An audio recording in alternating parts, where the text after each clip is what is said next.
Howdy doody everyone, Wombu here, and for this video I've just got a bit of an update for all of you. So, first of all, as you can see, I have myself a new avatar. I decided I wasn't really too happy with the other one. I didn't really like the way I drew it, I didn't think it was expressive enough, so I decided to be an Azumarill instead, and I think I'm having quite a bit of fun with this one. I don't have a disembodied hand anymore, but now I have these!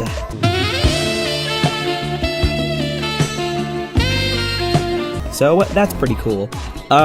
This was actually drawn by my friend Conor, or Liquid Pencil as he is on YouTube, or Pyrofiend324 as he is on DeviantArt. We both kind of collaborated on this design, and he was the one who drew the picture, and my tablet's broken, so I couldn't really draw this myself, so big thanks to him. It was really cool of him to do this for me.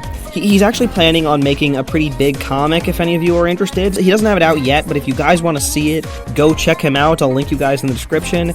Keep in mind, he's still kind of in the planning phase.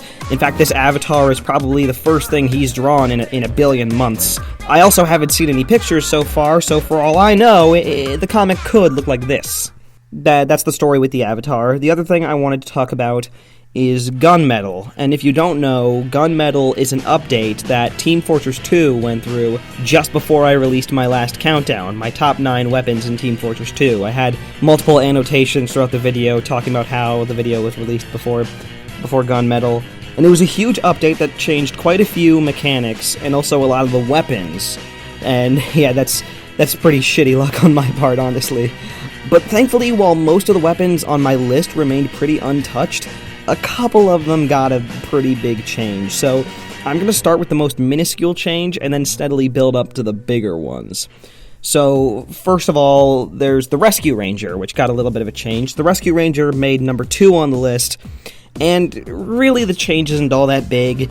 It no longer stacks very well with the Wrangler. It used to be that if you had a Wrangled Sentry and you shot it with the Rescue Ranger, you could keep it shielded while healing a lot, but now it heals less while the Wrangler is active. On the other hand, though, teleporting your buildings to you now costs less, which is pretty sweet, because it means you don't lose almost all your metal when you teleport buildings. So, as far as I'm concerned, this change does not affect me in the slightest. In fact, I probably like it even more. So, yeah, Rescue Ranger, still a great weapon. The next one is the Spicicle. Now, the Spicicle made number 9 on the list. It's my favorite spy weapon. Unfortunately, I'm sad to say, it lost the Silent Killer attribute, so it's no longer a Silent Killer, which sucks.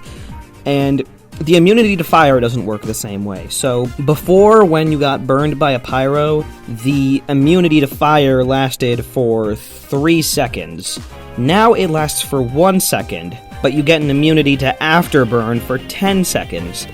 Honestly, this is kind of a lateral change. I don't think it's really worse. I don't think it's better. It's a very level change. I'm sad that the Silent Killer attribute got lost, but all in all, I still like the Spicicle. It's probably still my favorite spy weapon. But now comes the big one. On number 3 on my list, I put it as the Babyface Blaster for the Scout. And unfortunately, Gunmetal gave that one a really, really heavy nerf.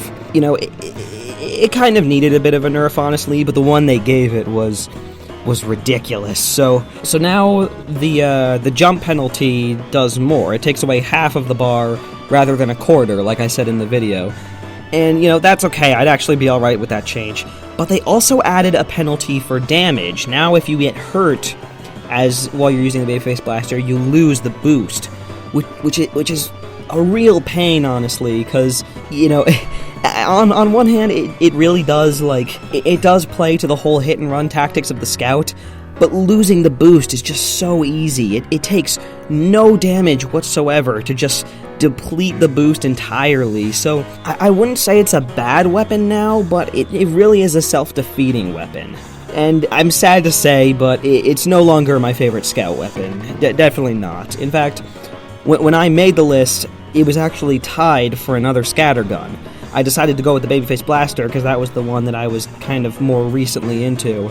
And now I kind of wish I went with the other one, since the Babyface Blaster is nerfed now. But the other scattergun that I was going to put on the list, and the scattergun that is now my favorite Scout weapon, is the Soda Popper. I said in the countdown that one of the funnest things about playing as the Scout is his mobility, and I still stand by that, obviously. His mobility is... it's great. It's really fun to run fast as a Scout and jump high. And the Soda Popper is kind of... It makes the Scout mobile in a different way, so you get a little height meter that you build up by running. Instead of doing damage, you build it up just by running. Once the height meter is full, you can right-click it, and then once you right-click, you get a bunch of jumps. Like, you get 6 more jumps than you would if you were using any other weapon.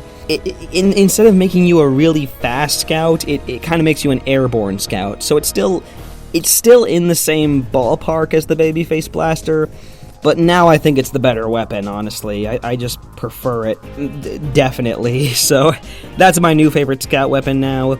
And that's all I've really got to say for this update video. I've got the avatar changed, I've talked about gunmetal, and that's it. See you around, everybody.